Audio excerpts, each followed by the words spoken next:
All right, Tigers, here we go. Monday, March 30th. It's an A day. Remember, office hours at 1:30, especially if you have any questions on the upcoming test, which is tomorrow.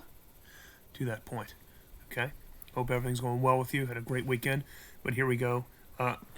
Unit 12, the 80s. I'm going to come back a little bit here. Okay, where did you go? Okay, there he is. He's so great. Look how cute he is. Okay, so the issues that we're running into now as we finish Unit 11 and rolling into Unit 12.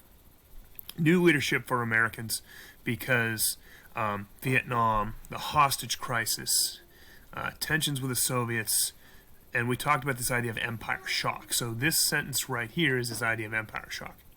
2, the economy just wasn't getting any better. And then 3rd, people didn't have a lot of trust in government that they're running into. Okay?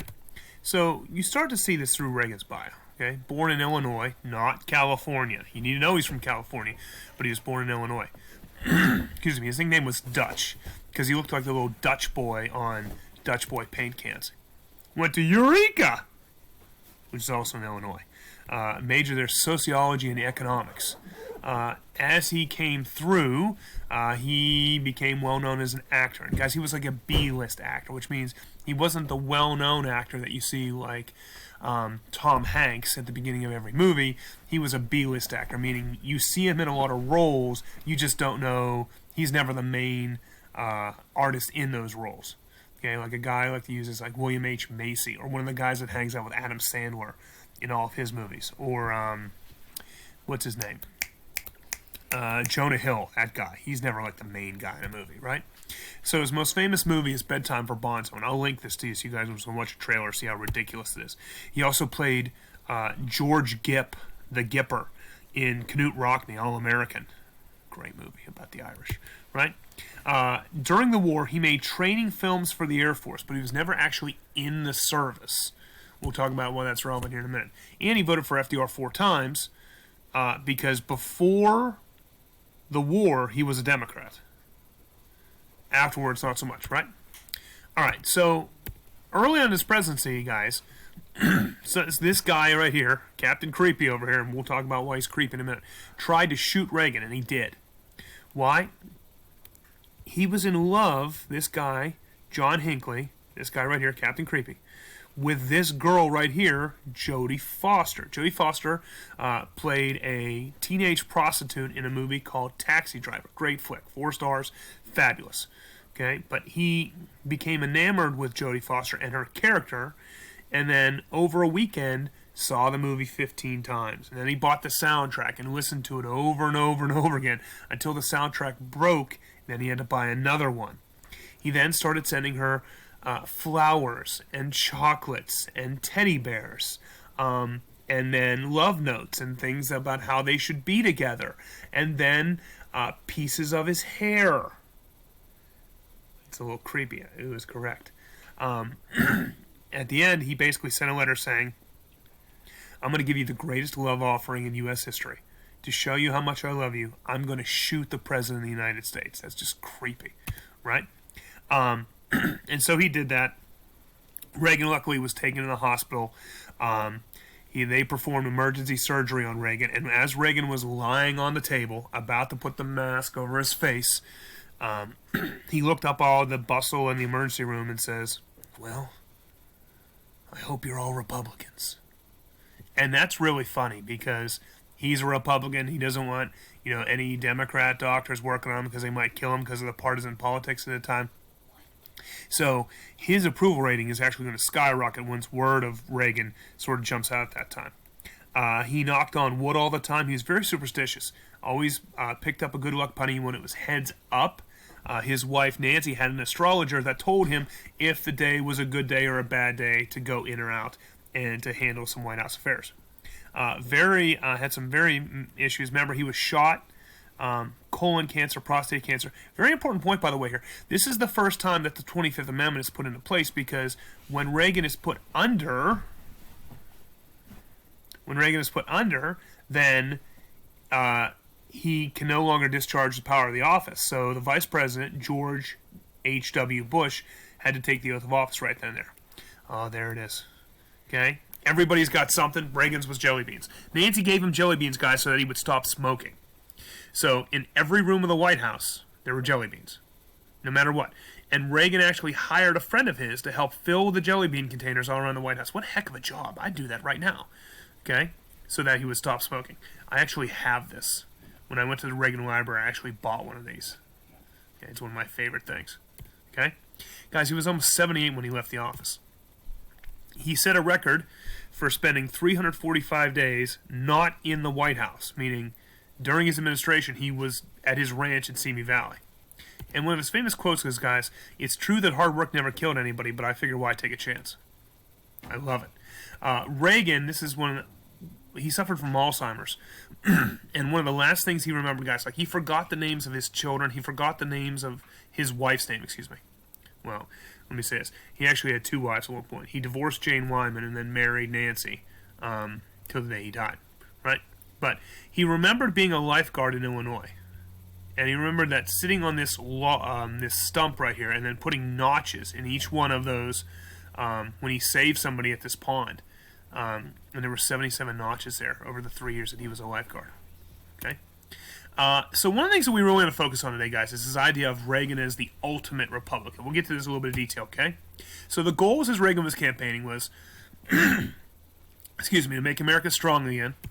And people referred to him as the ultimate Republican. So these are the big goals here. To shrink the size of the government, to promote family values and morals, to cut social programs and decrease regulation, and to increase defense spending. Now, other nicknames that were given to him, okay? He's a Teflon president, where nothing ever sticks to him. Well, I think I have a visitor right now. Okay, there's my buddy, sitting on my back with a crown on, okay? He's also known as the great communicator, and he is the executive president, meaning, guys, he's going to make all the big decisions. Let me stop moving that right there. Like, for instance, think about when the toilet paper needs refilled at the high school. I'm sure the janitor doesn't call Ms. Durda and say, "Hey, should we refill this?" I think that the janitor just does it. Okay? He's a Teflon president because nothing ever sticks to him. Reagan's going to run into a couple of bad things, and he's never blamed. Okay? And Reagan's also the great communicator, meaning he just makes connections with people. He finds a way to connect with them all the way throughout. Okay? So, based on the issues that we talked about, your essay question, hint, hint, hint, right, were about the failures and mistakes made in the 1970s. So with that in play, the 80s saw the rise of a new movement known as the New Right. Okay? So here you can see the political spectrum as it goes on this point. But the New Right changes a little bit in terms of what's going on. Are you showing them an LOL? Okay, very nice. Okay, so there's our goals. Being the ultimate Republican, right? So examples of this. Hint, hint. Okay? By 1980, government entitlement programs are cost upwards of $300 billion a year. And most conservatives have believed, I'm going to move this over here for reaction, I'll go up here for a minute, that civil rights had gone too far. We had moved too far forward in the civil rights movement. Okay? Affirmative action had gone too far. We talked about the Supreme Court case of U.S. versus Bakke. And progressive school busing plans had gone too far. Okay? So what you start to see is that a number of other people, devout Christians, were disturbed by the decline of morality. We talked about how, under Truman and Eisenhower, we were very conformist, right? And then in the late 1960s, we went the other side of the spectrum, and there was very much a free love and hippies and nudity and sex and all those things of that nature, right? The sexual revolution. Well, now we're sort of swinging back the other way again, right? Because of the issues in the 1970s, people in the New Right were pushing school prayer. They were pushing punishment, very tough punishment for crimes. They were going after abortion, equal rights amendment, and homosexuality. Okay? So one of the people that led this group, his name was Jerry Falwell. Okay, he formed a group known as the Moral Majority that promoted family values and raised money for politicians to do what they needed. The last aspect, guys, are these issues with more pro-business, lower taxes. They want to get the government out of the way. Okay, Reagan's big quote as he was going on, guys, is government is not the solution to the problem. Government is the problem. Dad, What, honey?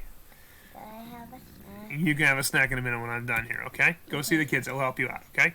Julia, can you help? What? She wants a snack. Can I please have some goldfish? Could you get it for me? Go get it. Go. I'm recording. Go. Daddy, can I get one too? Yeah. So in 1980, Reagan's going to run for the presidency. Remember we talked about in 76 how Reagan did get an electoral vote from Washington State. He was battling with Ford. Ford ultimately won. Ford asked Reagan to be the VP. Reagan said, I don't hang out with losers, right? So a platform of lower taxes, less government, and family values. The most, and this is the biggest point of the day, guys. Reagan took advantage of Carter by asking this question, and he simplified the election for everybody. The question was, are you better off than you were 4 years ago? And it's a very simple question. And note the tagline down here. Note the tagline. I wonder where somebody got that from. Let's make America great again. Just drop the let's, and there's MAGA. It's amazing, isn't it, when you go for it, right? Okay. So how do we get to this point? Politically, Reagan was the governor of California in 66 and 7, elected twice.